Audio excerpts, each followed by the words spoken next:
Brasil atingiu no ano passado o menor nível de pobreza e extrema pobreza em 12 anos. Do trabalho na rua para o trabalho formal, como professor de futebol. Eu trabalhava no sinal, vendia suco e água no sinal, né? Hoje eu trabalho aqui, tenho meu serviço, carteira assinada, não preciso mais ficar desesperado com as contas. A pobreza diminuiu no Brasil, segundo o IBGE. Em 2023, 8.700.000 pessoas deixaram de viver abaixo da linha da pobreza, com menos de R$ 665 por mês, o que corresponde a 27,4% da população. Antes disso, o nível mais baixo de pobreza tinha sido em 2014. Com as crises na economia, a pobreza voltou a crescer.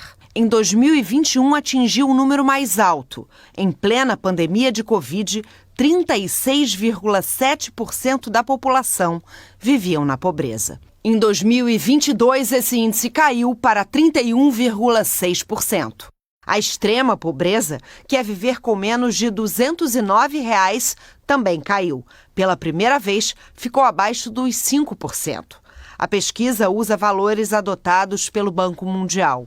O IBGE diz que a redução da população pobre ocorreu principalmente por 2 fatores: melhora do mercado de trabalho e os programas de transferência de renda. Em 2020, no início da pandemia, foi aprovado o auxílio emergencial. No fim de 2021, o governo de Jair Bolsonaro instituiu o Auxílio Brasil. Em janeiro de 2023, já no governo Lula, o Auxílio Brasil foi substituído pelo Bolsa Família.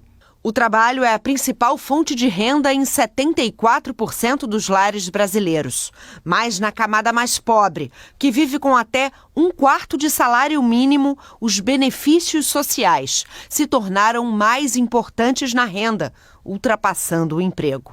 Com certeza, a transferência de renda é um belo primeiro passo. No entanto, ele nem de perto é suficiente. O importante agora seria a gente avançar para incluir a população mais pobre no mercado de trabalho, de tal forma que ela se beneficie também de outras condições melhores sociais. A pobreza e a extrema pobreza são maiores entre mulheres, pessoas pretas e pardas e crianças.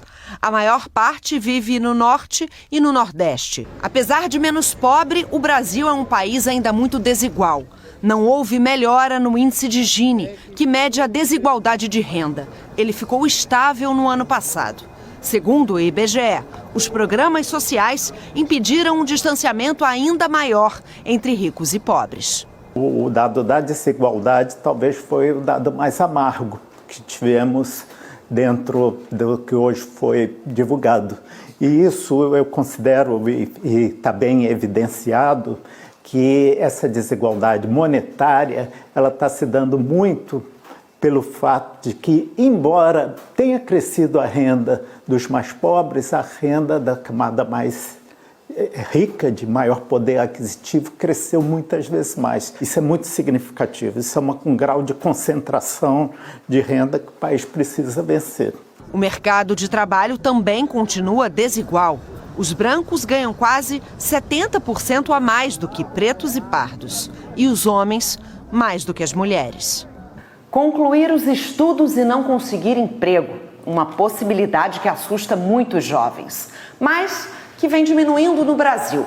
O número de pessoas entre 15 e 29 anos que não estudam e não trabalham caiu para o menor nível desde que a pesquisa do IBGE começou a ser feita em 2012.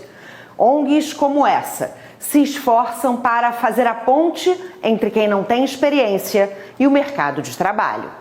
Essa jovem de 22 anos hoje passa o dia ao telefone, atendente de telemarketing. Ela ficou 1 ano e meio procurando vaga.